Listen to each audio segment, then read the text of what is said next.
ये बड़ा ही गंभीर विषय बन गया है योगी सरकार के लिए। और जिस तरह की अब हर जगह आज पूरे सब जगह इस बात की चर्चा हो रही है, इस खबर की चर्चा हो रही है कि अमिताभ ठाकुर का कहना है कि चूंकि मैंने कोडीन कफ सिरप में धनंजय सिंह के ऊपर आरोप लगाए इसलिए मेरी गिरफ्तारी कर ली गई। और ये जो बात उन्होंने बोली है कि जब मैं रात को गिरफ्तार किया गया तो मुझे ऐसा लगा कि मेरा एनकाउंटर किया जा सकता है, इसलिए मैं बहुत घबराया हुआ था। तो ये कई चीजें ऐसी हैं जिससे आज जो भी कोर्ट में हुआ है उससे योगी सरकार की परेशानी काफी बढ़ गई है। कहां ये मामले में सुनवाई होनी थी। अमिताभ ठाकुर के द्वारा आरोप यह लगा था इस मुकदमे में कि उन्होंने जब बतौर एसपी देवरिया में पोस्टेड थे तो एक इंडस्ट्रियल प्लॉट उन्होंने अपनी पत्नी के नाम से फर्जी दस्तावेजों पर 1999 में खरीदा था। उस मामले में इनकी गिरफ्तारी की गई, दिखाया तो ही गया है। लेकिन अब जिस तरह से अब कोडीन कफ सिरप का मामला देवरिया की कोर्ट में उछला है और आज हर जगह इसकी चर्चा हो रही है, हर जगह इसकी चर्चा हो रही है, तो मुझे लगता है कि अब बेहतर ये होगा योगी जी को कि योगी जी इस मामले की जांच खुद ही सीबीआई को सौंप दें। अन्यथा अगर सोमवार को, क्योंकि अब तो ये मामला सोशल मीडिया के जरिए देश के सारे दिग्गज वकीलों तक पहुंच गया होगा और अब किसी ने पीआईएल अगर सुप्रीम कोर्ट में रख कर दी इस मामले को लेके और सुप्रीम कोर्ट ने अगर आदेश कर दिया कि इस मामले की जांच सुप्रीम कोर्ट की निगरानी में होगी तो योगी सरकार की बड़ी छीछालेदर होगी। तो बेहतर तो यही होगा। भाई योगी जी बार बार कहते हैं कि जो असली अपराधी हैं उनको हम छोड़ेंगे नहीं, और अगर किसी का दबाव है, और कई मामलों में योगी जी ने खुद सीबीआई जांच के लिए रिकमेंड किया था, तो इस मामले में क्यों देरी कर रहे हैं? अब विपक्ष भी लगातार मांग कर रहा है। भाई ईडी इस मामले की जांच कर रही है, फाइनेंशियल ट्रांजैक्शन की बात जांच कर रही है। तो एक एजेंसी केंद्र की अगर इस मामले की जांच कर रही है तो सीबीआई को मामला देने में ही भलाई है। अन्यथा ये चुनाव का साल है, एक साल बाद चुनाव की घोषणा हो जाएगी। मैं बार बार कह रहा हूं, जब से कोडीन कफ सिरप वाला मामला उठा है मैंने कई बार ट्वीट किया है कि ये मामला जैसे मायावती के जमाने में एनआरएचएम का घोटाला सामने आया था 2010-11 में, और उसमें तमाम तरह के उस जांच में थोड़ी लापरवाही हुई, 2-4 अधिकारियों की बेरहमी से जान ले ली गई उस मामले को दबाने के लिए। नतीजा ये रहा कि मायावती जी 2012 में जो सत्ता से गई, तो आज 2026 में जिस पार्टी का 2012 में 210 से ज्यादा विधायक थे विधानसभा में, आज उस पार्टी की एक विधायक। तो आप एनआरएचएम के मामले से सबक नहीं लिया है बीजेपी ने, और बार उस वक्त एनआरएचएम में भी कई बड़े नाम शामिल थे, उसमें बाद में कई अधिकारियों की जेल हुई, कई नेताओं पर आज भी आरोप है, कई मंत्रियों पर आरोप लगे थे। तो योगी जी को यह चाहिए कि सोमवार को, अब देखिए आज तो कोर्ट बंद है, लेकिन जो आज देवरिया कोर्ट में जो हुआ है और जो उसकी रिपोर्टिंग हुई है, हर बड़ी वेबसाइट ने सोशल मीडिया के जरिए शाम 5 बजे होते होते सभी बड़ी वेबसाइट में, मीडिया हाउसेस में ये खबर आज लगातार छप रही है। दैनिक भास्कर का देखिए, पूर्व आईपीएस बोले धनंजय सिंह का नाम लिया तो फंसाया, ये हेडलाइन है। देवरिया कोर्ट ने पुलिस को फटकारा, कहा गिरफ्तारी की ठोस वजह नहीं है। उसके अलावा सबसे हिंदुस्तान अखबार ने कहा, और नवभारत टाइम्स ने लिखा कि कब देवरिया में पेशी पर आए पूर्व आईपीएस अमिताभ ठाकुर बोले, कप सिरफ कांड दबाने में मेरी हुई गिरफ्तारी, ये नवभारत टाइम्स ने लिखा है। उसके अलावा हिंदुस्तान ने भी लिखा था कि ऐसा लगा कि वो मेरा एनकाउंटर ना करा दे। पूर्व सांसद अमिताभ ठाकुर ने लिया पूर्व सांसद का नाम। तो अब ये खबर पूरे हिंदुस्तान में इस वक्त ट्रेंड कर रही है। तो मुझे लगता है कि सोमवार में अगर उत्तर प्रदेश सरकार ने उसके पहले तक कोई बड़ा निर्णय ले लिया तो कोई न कोई बड़ा व्यक्ति सुप्रीम कोर्ट में इस मामले को लेकर चला जाएगा, और कहीं सुप्रीम कोर्ट ने इस मामले का संज्ञान लेकर अगर अपनी निगरानी में जांच का आदेश दे दिया तो मैं फिर से कह रहा हूं, योगी सरकार की इस मामले में बड़ी किरकिरी होगी। मुझे लगता है कि आधे घंटे सुनवाई हुई है इस केस में पहली बार अमिताभ ठाकुर की जमानत को लेकर। वैसे गिरफ्तार तो उनको 10 दिसंबर को ही कर लिया गया था, और आज 3 जनवरी को जो सुनवाई हुई है सीएम कोर्ट में देवरिया के, उसमें पहली बात तो है कि जब जज साहब पूछते रह गए तो विवेचना अधिकारी जो इन्वेस्टिगेटिव अफसर थे वो जवाब नहीं दे पाए कि किन सबूतों के आधार पर अमिताभ ठाकुर को गिरफ्तार किया गया। वो कोई बहुत मजबूत साक्ष्य नहीं रख पाए। अमिताभ ठाकुर ने कहा कि मुझे इसलिए गिरफ्तार किया गया क्योंकि मैंने कप सिरफ मामले में धनंजय सिंह का नाम लिया था। धनंजय सिंह पूर्व सांसद है, और मैं कुछ ऐसे साक्ष्य लेके सुप्रीम कोर्ट जा रहा था पीआईएल दाखिल करने के लिए, इसीलिए रात को अंधेरे में मुझे 2 बजे गिरफ्तार किया गया। और स्वाभाविक सी बात है, रात को 2 बजे जब आप गिरफ्तार करेंगे तो आदमी को डर लगेगा कि कहीं मेरा इनकाउंटर ना हो जाए।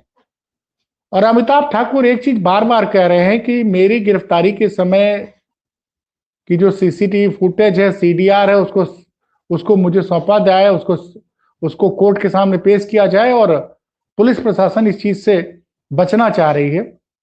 इसी को लेकर 1 तारीख से उन्होंने भूख हड़ताल भी कर दी थी।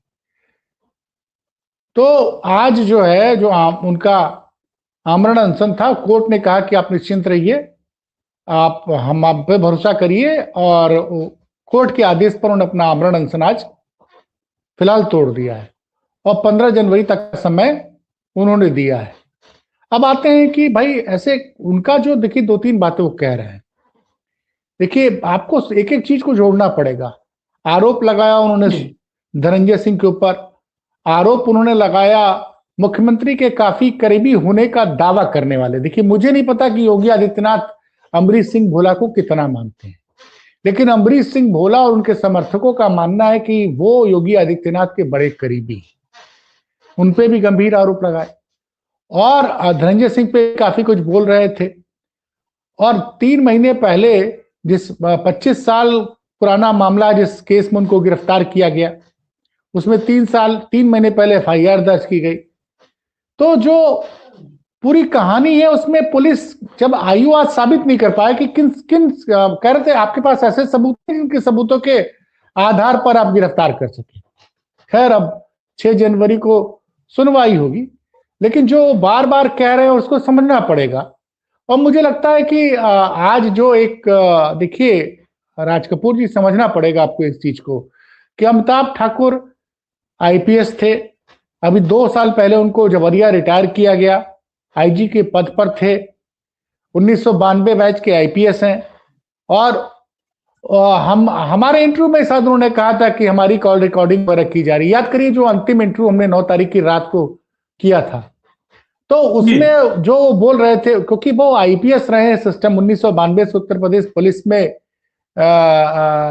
19 से महत्वपूर्ण पदों पर रहे हैं, तो सिस्टम के अंदर उनके पास तो जानकारी होगी। और सोचिए जब वो पीआईएल दाखिल करने जा रहे थे तभी उनको क्यों गिरफ्तार किया गया? तो क्या कोई ऐसी ताकतें हैं जो नहीं चाह रही थी कि सुप्रीम कोर्ट में इस मामले में पीआईएल पड़े? बड़ी चौंकाने वाली बात है कि अभी तक इस मामले की सीबीआई जांच के लिए योगी जी तैयार क्यों नहीं हो रहे हैं। एक तो ये भी है कि योगी जी क्यों नहीं इस मामले में तैयार हो रहे हैं, पहली बात। दूसरी बात, जब तालकोटरा थाने में मुकदमा सितंबर में दर्ज होता तो गिरफ्तारी जो है वो दिसंबर में क्यों की जाती है? और एक बार भी पूछताछ के लिए अमिताभ ठाकुर को बुलाया नहीं गया था उस मामले में। अगर अमिताभ ठाकुर पूछताछ में नहीं जाते और पुलिस को सहयोग नहीं करते तब आप गिरफ्तारी देते। लेकिन आज जो जज साहब ने जो बोला है, मैं आपको पढ़ के सुना और दर्शकों को समझना चाहिए, ये बहुत हाई प्रोफाइल मामला है। कहीं ना कहीं मैं कह रहा था, आज मैं एक और चैनल पे मैं बैठा था कि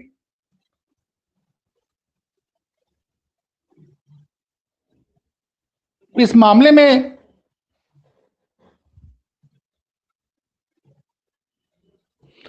धोखाधड़ी आईपीएस अमिताभ ठाकुर शनिवार को पेश हुए। इस दौरान जांच अधिकारी, लखनऊ से आए जांच अधिकारी कोई ठोस सबूत नहीं पेश कर सके। सुनिए, ये रिपोर्टिंग है, कोर्ट की प्रोसीडिंग की रिपोर्टिंग में पढ़ रहा हूं।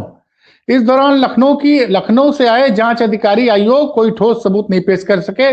इस पर जज ने जांच अधिकारी को फटकार लगाई और कहा, अब तक की जांच में ऐसा कोई ठोस सबूत नहीं सामने आया है जिससे साबित हो सके कि अमिताभ ठाकुर की गिरफ्तारी आवश्यक है। उनके इसलिए जज ने जांच अधिकारी से गिरफ्तारी के आधार, साक्ष्यों की उपलब्धता और जांच की दशा से जुड़े कई सवाल पूछे। जांच अधिकारी किसी भी सवाल का संतोषजनक जवाब नहीं दे सके। इस पर ध्यान दीजिएगा, जो मैं लाइन पढ़ने जा रहा हूं, इस पर जज ने जांच अधिकारी की निष्पक्षता पर सवाल उठाए हैं। जो मैं पढ़ रहा हूं कि जब ढंग से जवाब नहीं दे पाए तो जज ने जांच अधिकारी की निष्पक्षता पर सवाल उठाए हैं। अमिताभ ठाकुर का कहना है कि सिर्फ चुनिंदा लोगों पर कार्रवाई की गई है, मुझे निशाना बनाया गया, जबकि और वो कह रहे हैं कि शुभम जायसवाल एक छोटा सा प्यादा है। इस खेल में दरअसल बड़े बड़े लोग शामिल हैं। उन्होंने इस पूरे मामले में साजिश रची है। मैंने वाराणसी के कुछ बड़े भाजपा नेताओं के नाम भी सामने रखे थे, जिसके तुरंत बाद वाराणसी में मेरे ऊपर मुकदमा दर्ज कर लिया गया। फिलहाल मामले की अगली सुनवाई जो है वो 6 तारीख को यानी मंगलवार को होगी। और जो मैंने बताया, उनका कहना है कि उनके पास इस मामले में पुख्ता सबूत है। वैसे बहुत कुछ, जब मैं जा रहा था तो मेरे तमाम डॉक्यूमेंट्स मुझसे छीन लिए गए ताकि याचिका में दाखिल न कर सकूं। उन्होंने कहा कि पूर्व सांसद धनंजय सिंह पर मैंने गंभीर आरोप लगाए हैं, लेकिन अब तक न उनसे कोई पूछताछ की गई है, नई जांच एजेंसी उनके खिलाफ कोई ठोस कार्रवाई की है। उन्होंने यह भी कहा कि पूर्वांचल के कुछ बड़े माफियाओं के नाम भी इस प्रकरण में सामने आ रहे हैं, लेकिन उन पर कोई कार्रवाई नहीं की जा रही है। कोर्ट की पहल पर मैंने अपना आमरण अनशन 15 तक स्थगित कर दिया है। इस दौरान मुझे देवरिया से जुड़े कुछ महत्वपूर्ण सीसीटीवी फुटेज भी प्राप्त हुए हैं जो अहम सच साबित हो सकते हैं। कोर्ट ने मुझे अन्य सबूत उपलब्ध कराने और स्वास्थ्य संबंधी सहायता देने का आश्वासन दिया है। इस मामले में अमिताभ ठाकुर के वकील ने कहा कि जिस मामले में उनके मुवक्किल को गिरफ्तार किया गया वो करीबन 25 साल पुराना है। लंबे समय में भी जांच एजेंसी को ठोस और निर्णायक सबूत पेश करने में असफल रही है। मामले को जानबूझकर लंबित रखा गया और अब अचानक गिरफ्तारी कर दी, जो न्यायसंगत नहीं। अब इस चीज को समझना पड़ेगा कि आखिर मैं एक बात कहना चाहता हूं कि इस मामले में, क्योंकि एक आईपीएस अधिकारी का मामला है और कोडीन कप सिरफ का मामला मुझे लगता है सुप्रीम कोर्ट के जजेस के नॉलेज में आ गया होगा। मैं उम्मीद करता हूं कि इस मामले में सुप्रीम कोर्ट के चीफ जस्टिस इस मामले का स्वतः संज्ञान लेंगे और अपनी निगरानी में जांच करवाएं, कोडीन कप सिरप की जांच। क्योंकि देखिए, जुडिशियल मजिस्ट्रेट ने भी आयोग की निष्पक्षता पर, इस मामले में जिसमें अमिताभ ठाकुर गिरफ्तार हुए उसकी निष्पक्षता पर भी सवाल उठाया है। और जब इतने बड़े आरोप बार बार लगाए जा रहे हैं तो क्यों नहीं, और किस तरह से शुभम जायसवाल भाग गया, बिना मिली भगत के नहीं भागा है, बहुत स्पष्ट सी बात है। देखिए, कई सवाल हैं और इन सवालों से योगी सरकार बच रही है। ईडी का छापा हुआ, छापे में सामने आया कि आलोक सिंह जो बर्खास्त सिपाही है एसटीएफ का, उसने करोड़ों की कोठी बना रखी है लखनऊ में, करोड़ों की कोठी। और दूसरा अमित सिंह टाटा, उसने भी बहुत बड़ा साम्राज्य खड़ा कर लिया है। कुछ गाड़ियां, महंगी महंगी लग्जरी गाड़ियां खरीदी गई थी। वो कहां से पैसे आए थे, किसने दिया था मनी ट्रेल का? तो मुझे लगता है कि अब आज जो अमिताभ ठाकुर ने आरोप लगाए हैं, उन आरोपों के बाद उत्तर प्रदेश पुलिस की जो पूरी कार्रवाई है कफ सिरप मामले में, वो संदेह के घेरे में आती है पूरी तरह से। तो अगर सुप्रीम कोर्ट इस मामले का संज्ञान नहीं लेगा तो मुझे नहीं लगता कि कोडीन कफ सिरप मामले में असली अपराधी पकड़े जाएंगे।